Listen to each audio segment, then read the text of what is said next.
जय माता दी भक्तजनों, आप सभी का मेरे YouTube चैनल जय माँ वैष्णो देवी में बहुत बहुत स्वागत है। मैंने ये जो श्रृंखला शुरू की है मास महापुराण की, इसमें मैं आज 6ठे अध्याय का रिकॉर्ड करने जा रही हूँ।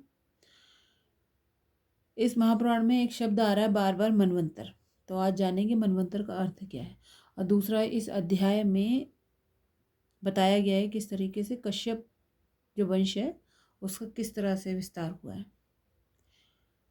यदि आपको मेरा ये प्रयास पसंद आता है तो मेरे चैनल को सब्सक्राइब करें, ऑडियो को लाइक करें और शेयर करें।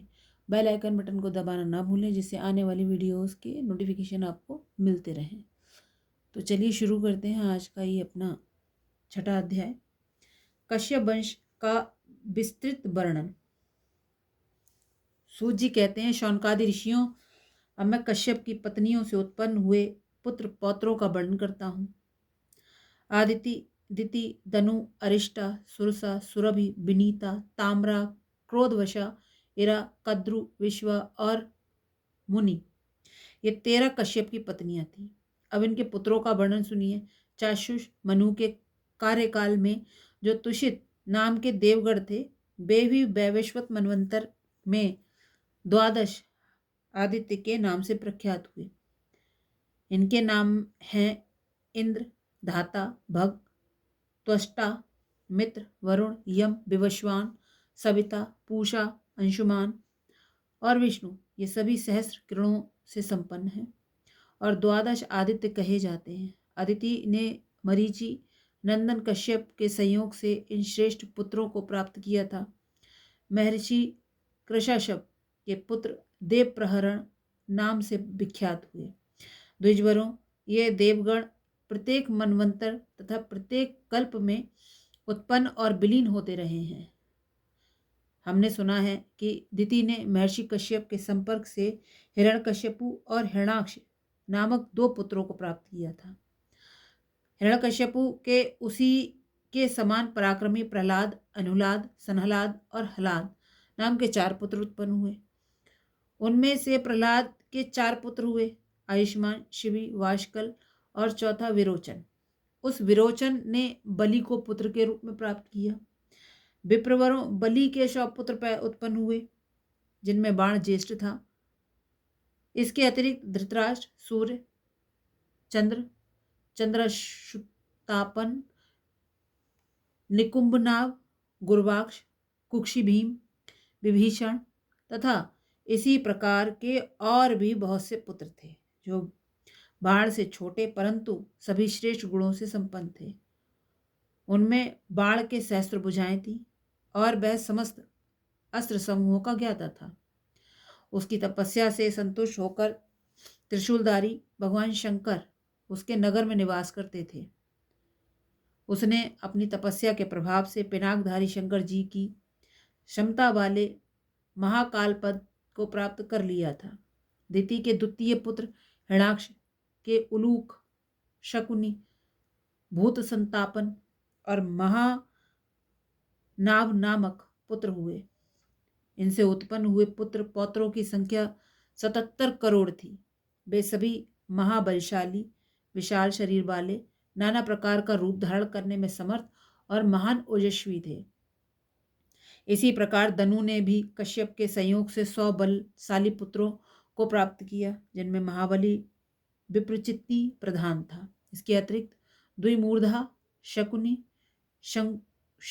शंकुशिरोधर, अयोमुख, शंबर, कपिश, वामन, मारीचि, मेघवान, इरागर्भशिरा, विद्रावण, केतु, केतुवीर, शतलाद, इंद्रजीत, सप्तजीत, वज्रनाभ, एक चक्र, महाबाहु, वज्राक्ष, तारक, असिलोमा, पुलोमा, बिंदु, महासुर, बाण, स्वभानु और वृषपर्वा, ये तथा इसी प्रकार के भी दनु के पुत्र थे।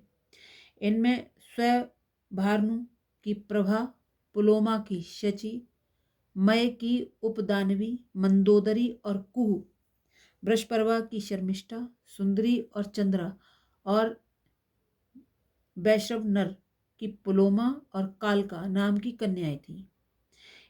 इनमें महान बलशालिनी एवं बहुत सी संतानों वाली पुलोमा और कालिका मरीचि पुत्र कश्यप की पत्नियां थीं। इन दोनों से पूर्व काल में 60,000 दानवों की उत्पत्ति हुई। पूर्व काल में मरीचि नंदन कश्यप ने इन्हीं पुलोमा और कालका के गर्भ से पौलोम और काल के संज्ञक दानवों को पैदा किया था, जो हिरण्यपुर में निवास करते थे, तथा ब्रह्मा से वरदान प्राप्त होने के कारण वे देवताओं के लिए भी अवध्य थे, परंतु विजय अर्जुन ने उनका संहार कर डाला। विप्रचित्त ने सिंगिका के गर्भ से सैंगी के संज्ञक पुत्रों को जन्म दिया, जिनकी संख्या 13 थी। ये हिरण्यकश्यपु के भांजे थे। उनके नाम ये हैं: वयंश, कल्प, राजेंद्र, नल, वातापी, इलवल, नमुचि, श्रप, अजन, नरक, कालनाग, सरमाण तथा प्रसिद्ध कालवीर। ये सभी धनुवंश को बढ़ाने वाले थे। दैत्य संहलाद के पुत्र निवात कवच के नाम से विख्यात हुए। वे संपूर्ण देवताओं, गंधर्वों, नागों और राक्षसों द्वारा आबद्ध थे, किंतु अर्जुन ने शिव का आश्रय ग्रहण करके रणभूमि में उन्हें यमलोक का पथिक बना दिया। ताम्रा ने कश्यप से शुकी, शयनी, भाषी, सुग्रीवी, गृधिका और शुचि नामक 6 कन्याओं को जन्म दिया। इनमें शुकी ने धर्म के संयोग से शुक और उलूकों को उत्पन्न किया। शयनी ने शयन यानी बाज तथा भाषी ने कुरर यानी चकवा की उत्पत्ति की। गृधि ने गीधों, पंकुड़ियों और कबूतरों को पैदा किया। शुचि के गर्भ से हंस, सारस, क्रौंच तथा प्लव, कांडब या विशेष रूप के जल पक्षी कहे जाते हैं का प्रादुर्भाव हुआ। सुग्रीवी ने बकरा, घोड़ा, भेड़ा, ऊंट और गधों को जन्म दिया। इस प्रकार यह ताम्रक के वंश का वर्णन था। अब विनीता की वंश परंपरा के विषय में सुनिए। विनीता के 2 पुत्र थे, गरुण और अरुण। आकाशचारी छोटे बड़े समस्त पक्षियों के स्वामी हैं। उनकी तीसरी संतान सौदामिनी नाम की कन्या है, जो गगन मंडल में विख्यात है। अरुण के संपाति और जटायु नाम के 2 पुत्र हुए। उनमें संपाति के पुत्र विभ्रू और शीघ्रिग नाम से विख्यात हुए। जटायु के 2 पुत्र कणिकार अशतगामी नाम से प्रसिद्ध हुए। इनके अतिरिक्त जटायु के सारस, रज्जुवाल और भेरुंड नामक पुत्र भी थे। इन पक्षियों के पुत्र पौत्रों की संख्या अनंत है। सुब्रत, सुरसा एवं कद्रु के गर्भ से सहस्त्र फणों वाले 1,000 सर्पों की उत्पत्ति हुई, परंतु उनमें 26 प्रधान हैं।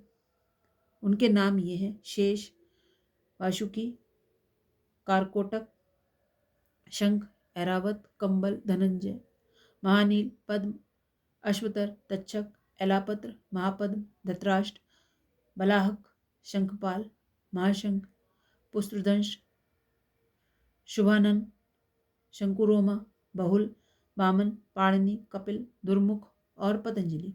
इन सभी सर्पों के पुत्र पौत्रों की संख्या अगणित थी, परंतु प्राचीन काल में जन्मेजय के सर्पयज्ञ में इनमें से प्राय अधिकांश जला दिए गए।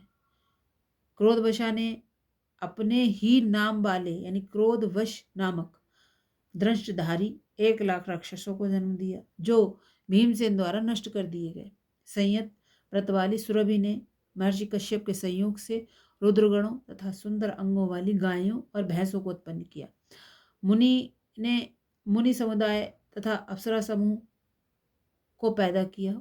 उसी प्रकार अरिष्टा ने बहुत से किन्नर और गंधर्वों को जन्म दिया।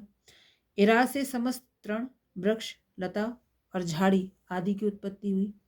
इसी प्रकार विश्वा ने करोड़ों यक्षों और राक्षसों को पैदा किया तथा दिति ने कश्यप के संपर्क से 49 मरुतों को उत्पन्न किया, जो सभी धर्मज्ञ और देवप्रिय थे। इस प्रकार श्री मत्स्य महापुराण के आदि सर्ग में कश्यप वंश वर्णन नामक 6ठा अध्याय संपूर्ण हुआ।